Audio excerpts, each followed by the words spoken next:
Bonjour, donc pour la suite de cet épisode de cette série sur la création d'un jeu type labyrinthe, nous en étions restés ici où nous avons créé donc avec le logiciel Tile notre premier niveau. On a défini player, les ennemis, les coins, les walls, on a les tiles, etc. Donc là, on va passer à la programmation déjà pour afficher une partie de ça et après on verra l'évolution petit à petit. Donc on bascule donc sur et du Python. Parce que personnellement, c'est ce que j'utilise et je trouve ça très bien. Et à ce niveau-là, eh bien, on va créer nos fichiers. Donc on va d'abord créer les fichiers, même s'ils sont vides, ça va nous donner, si vous voulez, une idée de la structure de ce qu'on va faire. Donc on va faire un nouveau fichier, Python 7, on fait créer, et on fait fichier, sauvegarder sous, et on va le mettre donc dans notre dossier de jeu, hein. Et là on va l'appeler main. Ça va être le fichier principal de lancement du jeu. Donc on va avoir un fichier main, on va avoir un fichier, on va faire un nouveau fichier, on va avoir donc fichier sauvegarder sous un fichier level qui lui va gérer la partie des niveaux. On va avoir un fichier aussi, un nouveau fichier Python, un fichier sauvegarder sous qu'on va appeler setting. Donc ça, c'est là où on va mettre toutes les variables globales de configuration du jeu. Nous allons avoir un fichier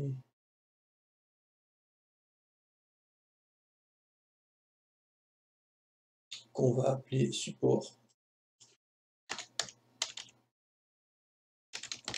Donc c'est là où on va mettre toutes nos fonctions qui peuvent être utiles au fonctionnement du logiciel. On va avoir un nouveau fichier qu'on va appeler le nouveau fichier, on va l'appeler game data. Donc ça va être des informations, notamment des images, ce genre de choses, des schémas d'images. On va commencer avec ça, je pense. On va aussi avoir un fichier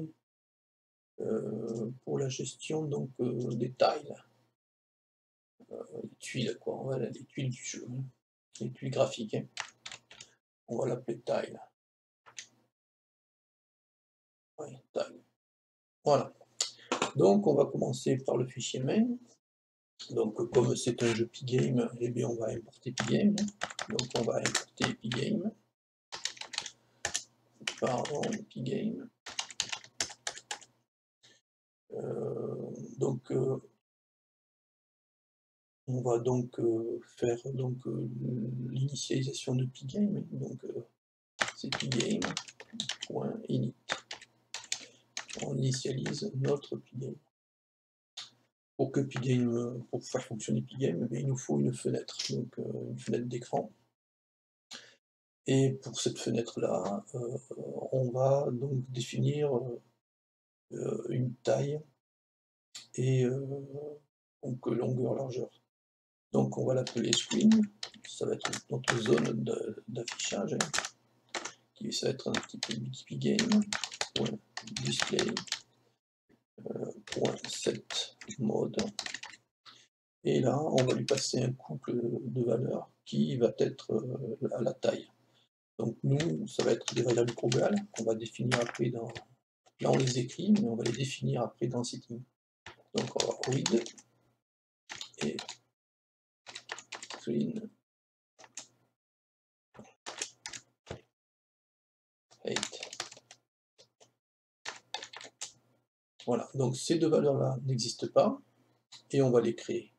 Donc on va les copier, on va dans Setting, on va les coller ici, et on va dire que width c'est égal. Alors, on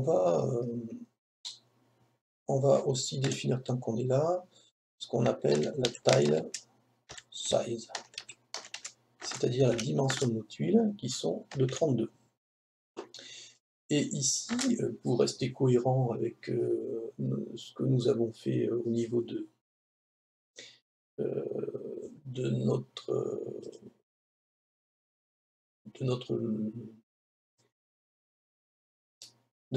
level de labyrinthe, ici, on a dit que là, on avait 30 sur 30.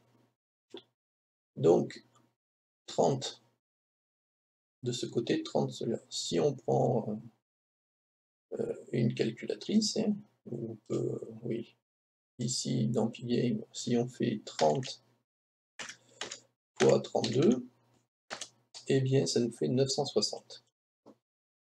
Donc, normalement, ici, je vais avoir 960 par 960. Mais à ce niveau-là, au niveau de la largeur de mon écran, je vais aussi vouloir rajouter sur une partie droite ou une partie gauche, bon plutôt partie droite, je vais vouloir rajouter par exemple des vies, le score, etc. Donc ici, on va rajouter à peu près, on va lui donner du 1024. Voilà, on va dire ça comme ça. Ou peut-être 1000, peut-être 1200, enfin bon, on va voir. Pour l'instant, on met une valeur, on va mettre 1200, parce que 1024, c'est peut-être pas assez, on va mettre 1200. Et on va aussi définir, tant qu'on est ici, une valeur, variable globale de couleur, qui sera aussi utilisée, notamment dans les systèmes d'images. On va mettre black égale, voilà, mais la valeur, pardon, égale, ce serait bien, voilà, black comme ça. Donc ici, on a des variables globales. Et donc, comme on va les utiliser, on va les mettre dans main, on va faire import, et puis on va pas s'embêter, on importe tout, hein.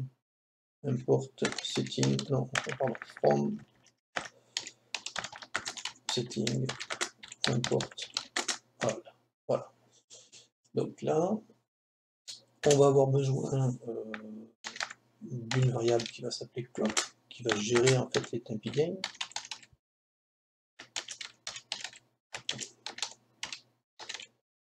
Voilà. On va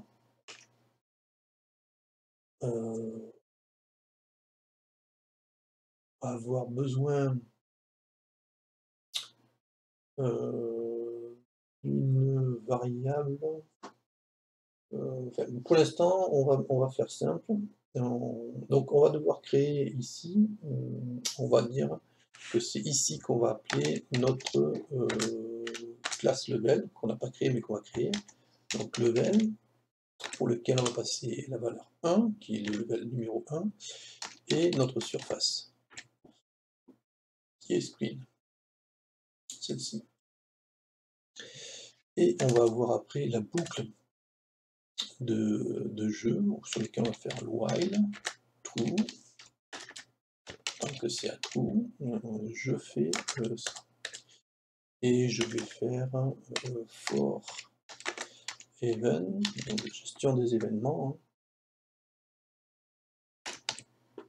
for event in pygame.event.get. Ici, on va avoir if event.type qui est égal à pygame.kit. Donc ça c'est pour l'événement de la croix rouge en haut à droite. On va faire un pygame.kit, mais aussi un 6.kit. Et donc si on a le 6.kit au niveau là-haut, on va aussi importer 6. Voilà. On va au niveau de notre boucle while, on va coloriser le fond d'écran en black, en noir, et on va faire level, pardon, level.run, donc ça va être une action dans notre classe level, bon, qui n'est pas actuellement mis en œuvre, mais c'est ce qu'on va faire, hein. Et puis pgame.display.update. Et là, on va mettre à jour notre écran avec nos animations, et on va faire un clock. Donc là, c'est pour limiter la vitesse, et on va taper FPS. Et ce FPS, comme il n'est pas défini, clock tick, comme ce FPS n'est pas défini, on va le définir dans setting ici. Hop, on va taper FPS et on va le mettre à 60. Alors c'est les frames par seconde, hein, voilà. Ici, UDAP, ce serait mieux. Donc ici, on a ce qu'il faut. On va donc maintenant passer sur notre fichier level. Au niveau de level, donc au niveau de level, donc ça va être une classe, hein. On va donc, comme on va importer pgame parce qu'on aura pas mal de choses à faire ici. Donc on va faire un import pgame. On va avoir besoin aussi d'éléments pour récupérer le chemin des images, enfin le chemin des images ou des fichiers. Donc on va faire un from os import path. Et on va importer aussi setting from setting import, là on s'embête pas, on importe tout, et le reste nous verrons. Donc on va créer notre classe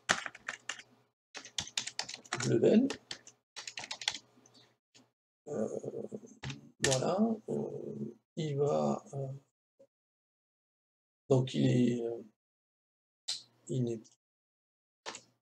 n'hérite de rien, et donc la définition, cela va être donc self. On va avoir donc besoin du numéro du level, donc on va appeler ça un level number, hein, si on est au level 1, level 2, niveau, etc.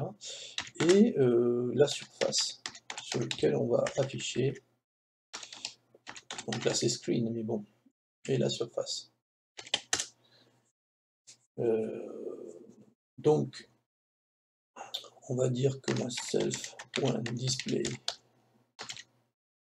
surface égale surface, et mon self.level number égale level number. Voilà. Donc là, on va à ce niveau-là charger les graphismes. Donc on va mettre chargement, on va charger les graphismes de base.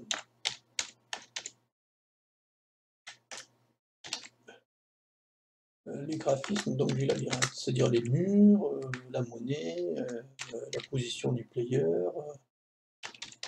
Donc là, on va commencer par les murs, hein, c'est le plus simple. Donc on va faire wall, qui est égal à, donc on va faire wall level file. Donc là, en fait, on va récupérer le fichier qui correspond, alors le fichier qui est dans level, et celui-là. Donc level 1 wall, c'est celui-là qui nous intéresse.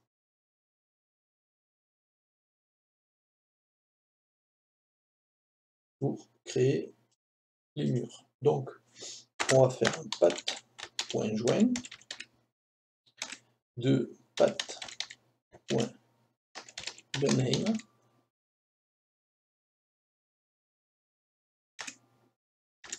file, pardon, ici c'est 2 file avec,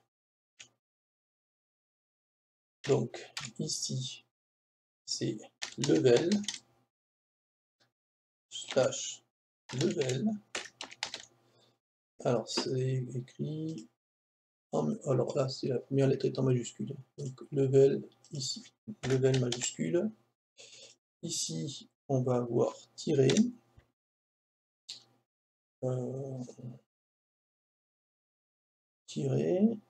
plus str de level number, donc là on transforme un chiffre en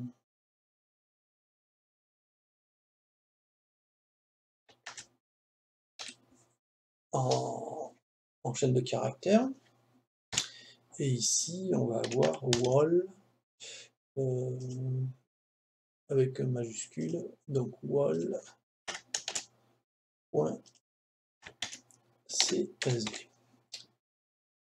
Alors il va nous falloir une fonction ici qui va importer, qui va nous importer le fichier en question, c'est-à-dire qu'il va nous importer toutes les données qui sont là-dedans. Cette fonction-là pas, on va la créer. Donc là, pour l'instant, on va l'écrire ici, on va dire que le layout de wall, donc des murs, ça va être, on va faire un import CSV layout, et on va passer en paramètre le wall level file. Donc cette fonction n'existe pas, donc on va la créer. Donc on va considérer que c'est une fonction de support, et donc on va la mettre dans support. Donc nous allons dans support, et ici on va, donc comme on va travailler sur un fichier CSV, on va faire importer un from CSV import header. Donc ça va permettre de lire le CSV. Notre fonction, elle va s'appeler def, on va récupérer ce qu'on a mis ici, hein. Donc le layout file, donc là on va mettre plutôt un path, puisque c'est un chemin que j'envoie, et je vais faire level map, bon on va appeler ça level, mais ça pourrait être un autre nom, hein. Level map, on pourrait mettre data, hein, parce qu'en fait c'est des data, hein. Donc on peut mettre data, voilà data, parce que ça peut correspondre à n'importe quoi, hein. Et puis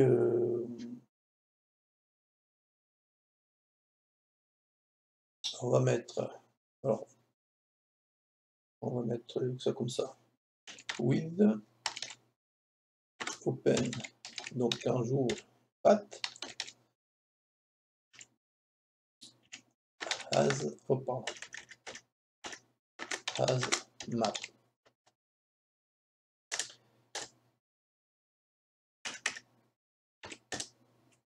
On va dire que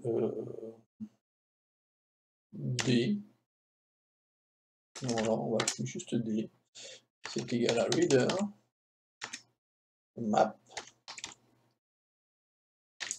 et délimiter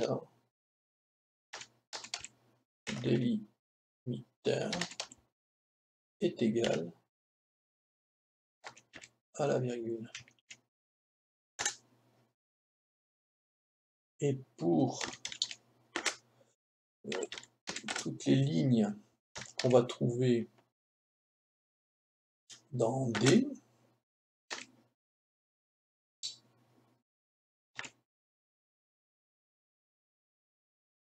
on va faire un data.append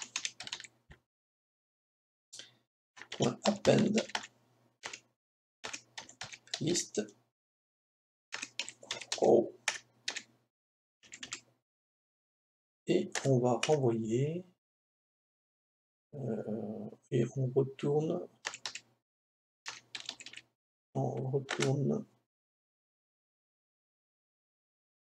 les datas.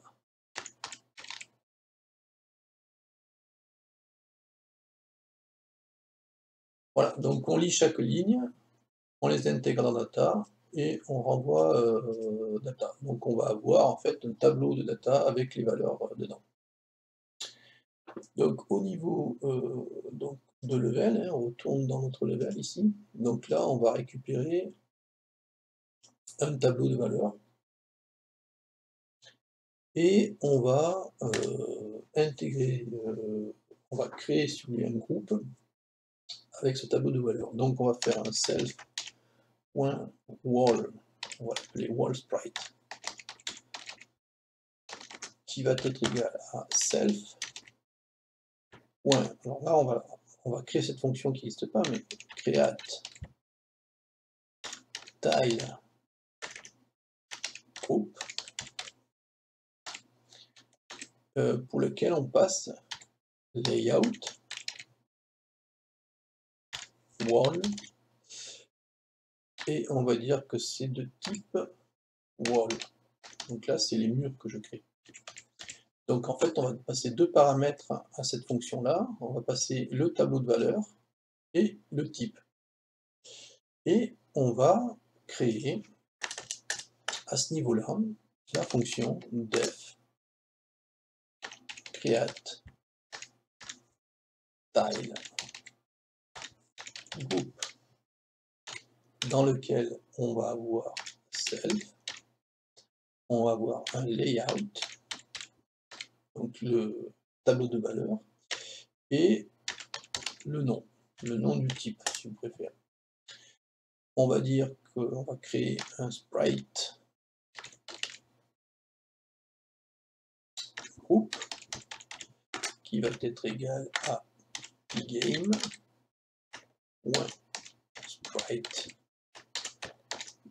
group. Voilà.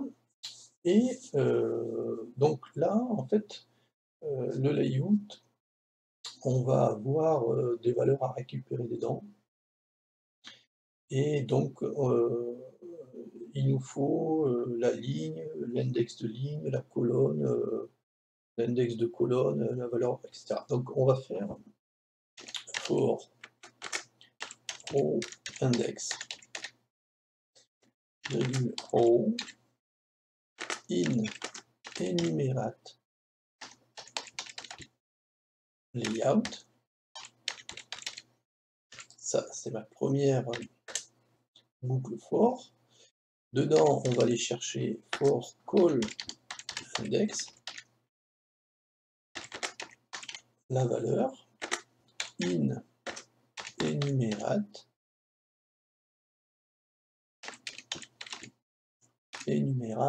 row.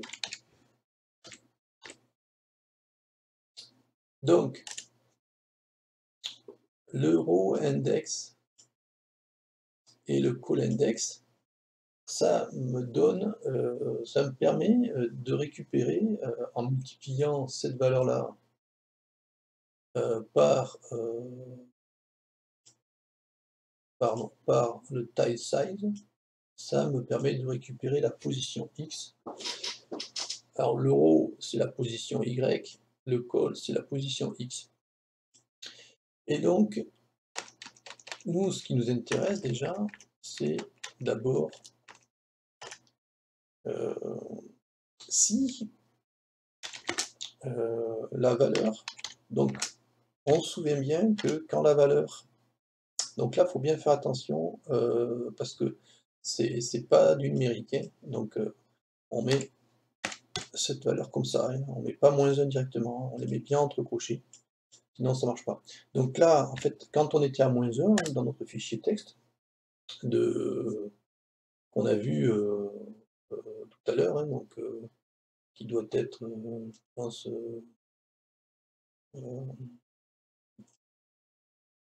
donc quand on regarde en fait, là je l'ai intégré ici, mais quand on regarde le level 1 wall CSV, on voit les 0 et les -1 là.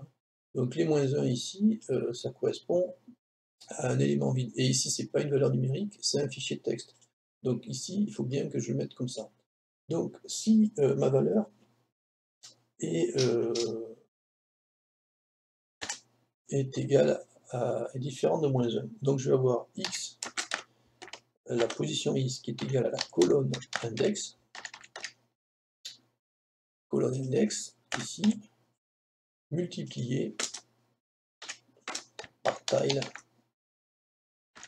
size. Et je vais avoir y égale row index multiplié par tile size.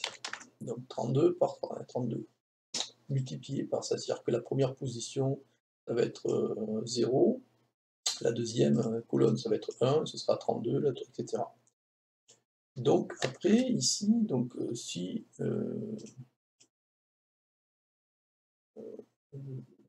ah pardon, ici c'est, il faut pousser un peu, c'est comme ça, voilà, voilà. Ici, toujours dans mon if, je vais avoir d'autres if, donc ça va être if name égale wall. Donc là, dans mon cas, hein, c'est mon premier, c'est celui que je fais au début, c'est les murs, c'est celui-là que je passe, donc wall. Ici, nous allons faire image name, donc le nom de l'image.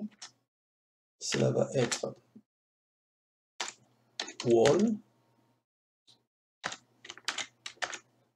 Ici, on va mettre, parce que mes images, ici, quand je regarde mes images, dans wall, voilà, j'ai wall 1, wall 2, wall 3, wall 4.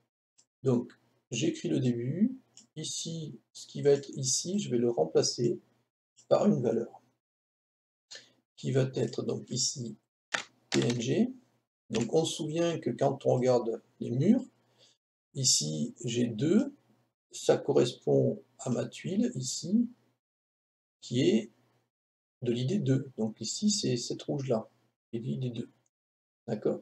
Donc au niveau de mon fichier level, ici, je vais lui poster, lui faire passer un format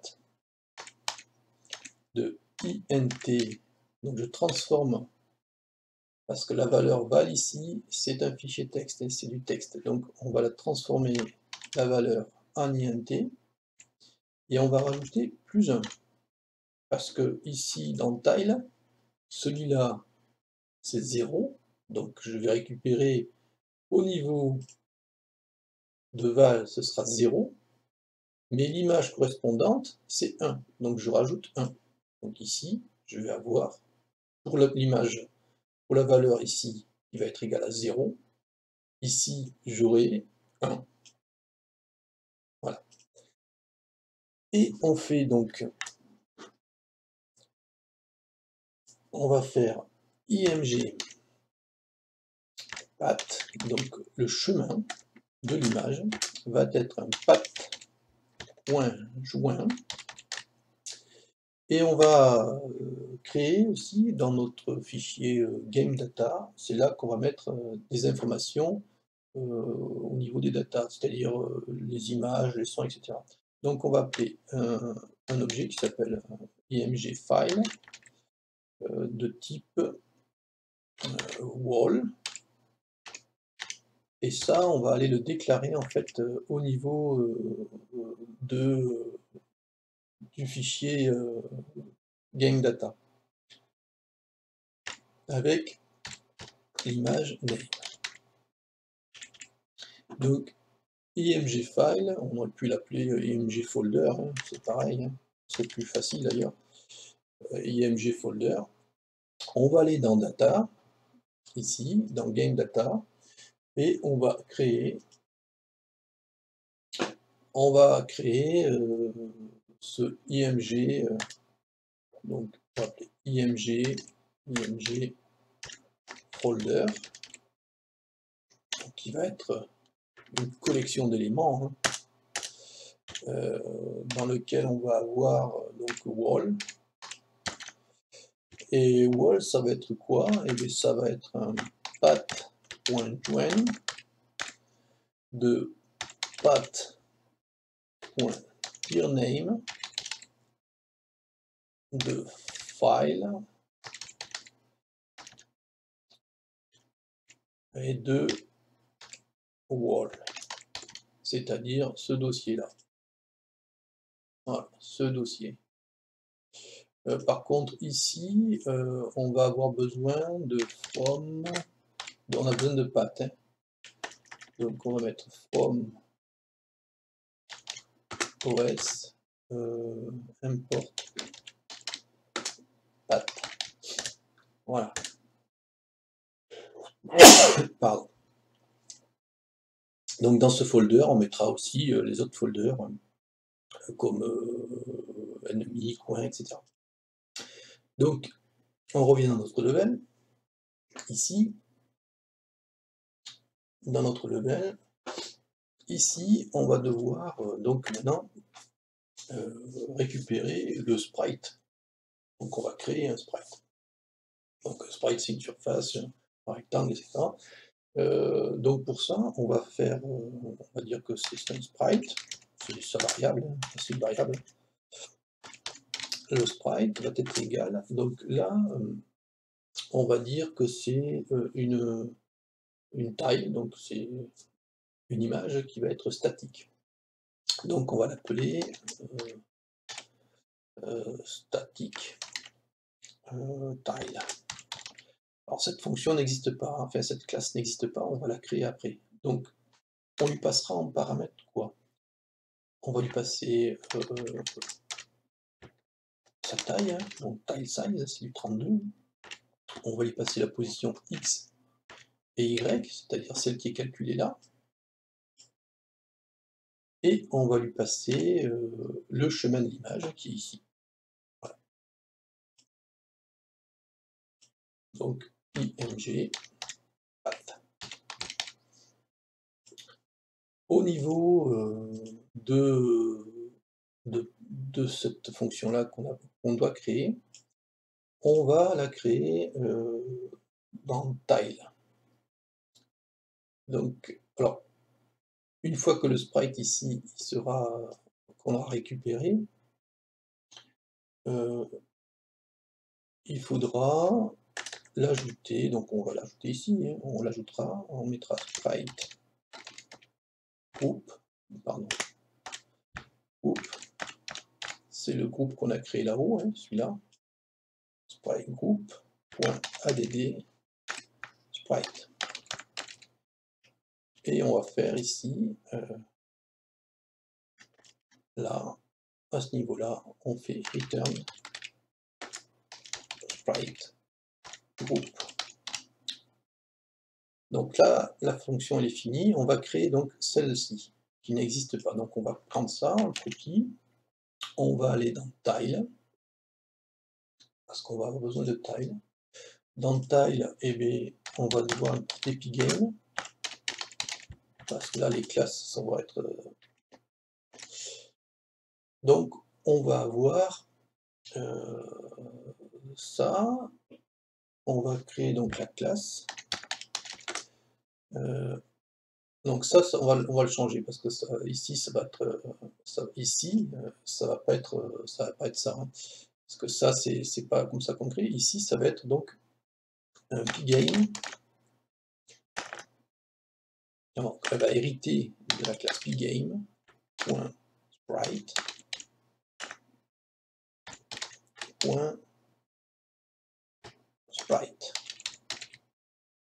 Ceci on le coupe, voilà.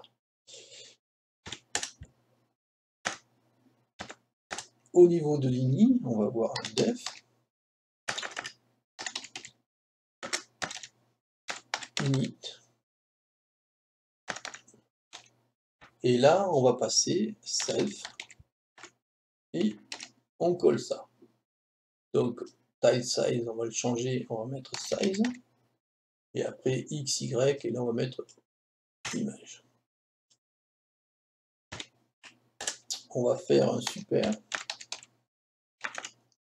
point init. Et ici, on va faire un self point image est égal à game point image point load. Donc là, on va chercher l'image. Donc img, on va la convertir.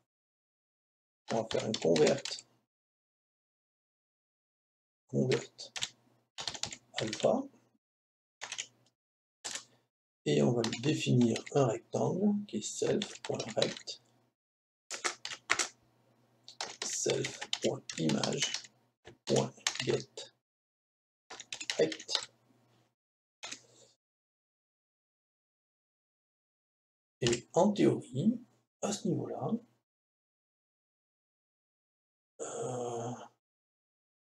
on va ici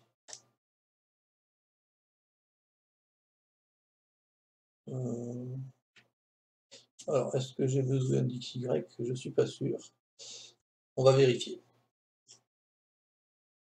On va vérifier ça. Donc, au niveau de main, on doit, parce que là, on appelle level, mais on n'a pas importé. Donc, il faut qu'on importe. Donc, on va faire un from level import level. Ici, on a une petite erreur. C'est pas clock comme ça, c'est un C majuscule. Voilà. Au niveau de level, ici, on utilise cette fonction-là, mais on ne l'a pas importée. Donc ici, il faut que on importe cette fonction. Donc from support, import, et on va importer d'abord celle-ci, puisqu'il n'y en a qu'une pour l'instant. Import ça. Voilà. On doit aussi importer de game data img folder. Donc ici, on doit rajouter from game data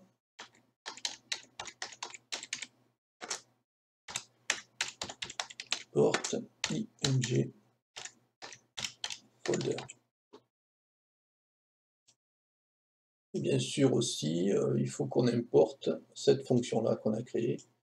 On l'a créée dans tile, ici, mais on ne l'a pas importé dans level. Donc il faut qu'on l'importe aussi. Donc on va mettre from tile import, et on va la mettre directement comme ça.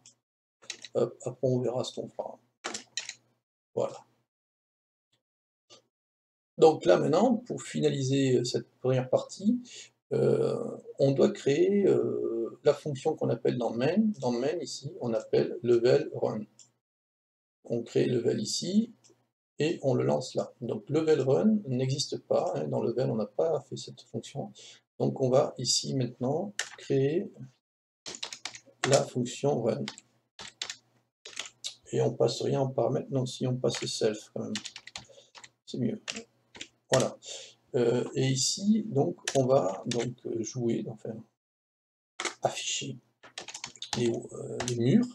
Donc, on va faire self.wall. Alors, c'est wall sprite, oui, wall sprite, c'est celui-là, donc c'est celui-ci. On va afficher ça. Point update.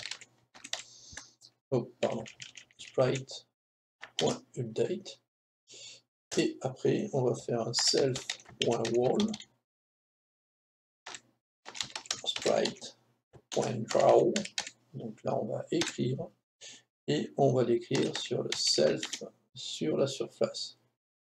Display surface. Ce qui est surface ici, qui correspond à screen, qui correspond à ma fenêtre. Donc ici, self surface. Self display surface, pardon. Donc ici. Et là, on a tout ce qu'il faut pour afficher nos murs. Donc, au niveau de taille, ici, il faut qu'on rajoute quelque chose. Il faut qu'on rajoute cette information, top left est égal x, y. Ça va permettre d'afficher par rapport le haut et la gauche cette position-là qui correspond à ce qu'on envoie ici. Donc, si on revient dans main, normalement, on peut lancer le programme. Au niveau de main, il y a une petite erreur ici. Syskit, ça n'existe pas. C'est sysexit. Voilà. Et là, on a tout ce qu'il faut. On peut lancer le programme et on devrait voir nos murs. Voilà. Donc ici, on a nos murs. Tout ce qui correspond à nos murs.